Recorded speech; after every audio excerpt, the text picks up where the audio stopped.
Hello viewers, আশা করছি সবাই ভালো আছেন। আমাকে অনেকেই প্রশ্ন করেছে যে ইউটিউবে যখন আমাদের ভিডিওগুলি আপলোড করব শর্টস ভিডিও, সেই শর্টস ভিডিও থেকে কি আমাদের চ্যানেলের সেই টাইমগুলো কি যুক্ত হবে? তো ভিউয়ার্স, আমি আজকে আপনাদেরকে বুঝিয়ে দেব।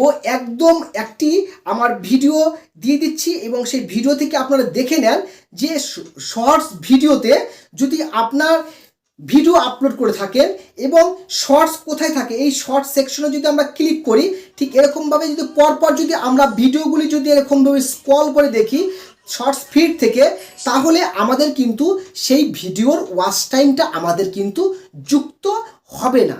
ওকে, আমার মনিটাইজেশন করার জন্য যদি আমাদের ভিডিও কেউ যদি সার্চ করলো, সার্চ করে যদি এখান থেকে কেউ যদি ভিডিও দেখে থাকে এবং সার্চ করার পর আমাদের সামনে যদি কোনো ভিডিও এখানে চলে আসে, সেই ভিডিওটা যদি আমরা প্লে করি, তাহলে আমাদের সেই শর্টস ভিডিওর ওয়াচ টাইমটা যুক্ত হবে।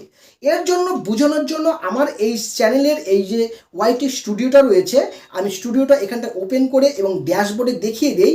দেখুন, ছোট্ট এখানটা ওয়াচ টাইম যুক্ত হয়েছে। এগুলো সমস্ত ওয়াচ টাইম যুক্ত হয়েছে শর্টস ভিডিও থেকে, কিন্তু এইটা অরিজিনাল শর্টস ভিডিও নয়, মানে আমার টাইম যুক্ত হয়নি। যদি আমরা চেক করতে যাই, তাহলে আমাদের এই যে আর্ন নামে নিচে একটি অপশন রয়েছে, এই আর্নের উপর যদি আমরা ক্লিক করি, তাহলে আমরা দেখতে পাবো যে একটু নিচে এসে আমাদের এখানে অরিজিনাল যে টাইমটা যুক্ত হয়েছে সেটা মাত্র কত ঘন্টা, মাত্র 10 ঘন্টা এখানটায় আমাদের যুক্ত হয়েছে। তো যেভাবে ওয়াচ করেছে লং ভিডিও দেখুক আর শর্টস ভিডিও সার্চ করে, অথবা যদি তার ব্রাউজ ফিউচারে চলে আসে সেখান থেকে যদি সে ওয়াচ করে নেয়, তাহলে সেই টাইমটি যুক্ত হয়। ভিউয়ার্স, এই সম্পর্কে আমার একটি এই ডেসক্রিপশন বক্সে একটি লিঙ্ক দিয়ে দেবো, যে অফিসিয়াল লিঙ্ক, সেই সাইট থেকে আপনারা ক্লিক করে দেখে নিতে পারবেন যে শর্টস ভিডিওর জন্য কোন টাইমগুলি আসলে একদম ভ্যালিড অর্থাৎ ভ্যালুয়েবল, সেগুলি যুক্ত হবে। তো ইনভ্যালিড ওয়াচ টাইম যুক্ত হয় না।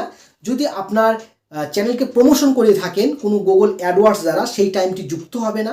এছাড়া আপনার যদি ভিডিওকে মনে করেন অন্য কোনো মাধ্যমে যদি কেউ দেখে থাকে, যেরকম মনে করেন যে কেউ হোয়াটসঅ্যাপে শেয়ার করেছে এবং সেখান থেকে আপনার ভিডিওটা কেউ ওয়াচ করেছে, সেখান থেকে অনেক সময় যদি এমবডিং অপশনটা যদি অন করা থাকে, তাহলে কিন্তু মানে ওয়াচ টাইমটা যুক্ত হয় না। যদি অফ করা থাকে তাহলে সেটি সরাসরি ইউটিউবে চলে আসবে এবং সেই ইউটিউব থেকে সেই ভিডিওটা ওয়াচ করে নিলে অনেক সময় যুক্ত হয়ে থাকে।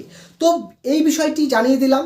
যদি বুঝতে অসুবিধা হয়, আমার এই আগে আরেকটা ভিডিও রয়েছে শর্টস সম্পর্কে, ওই ভিডিওটা যদি দেখে নেন তাহলে আপনার আরও একটি ক্লিয়ার হয়ে যাবে।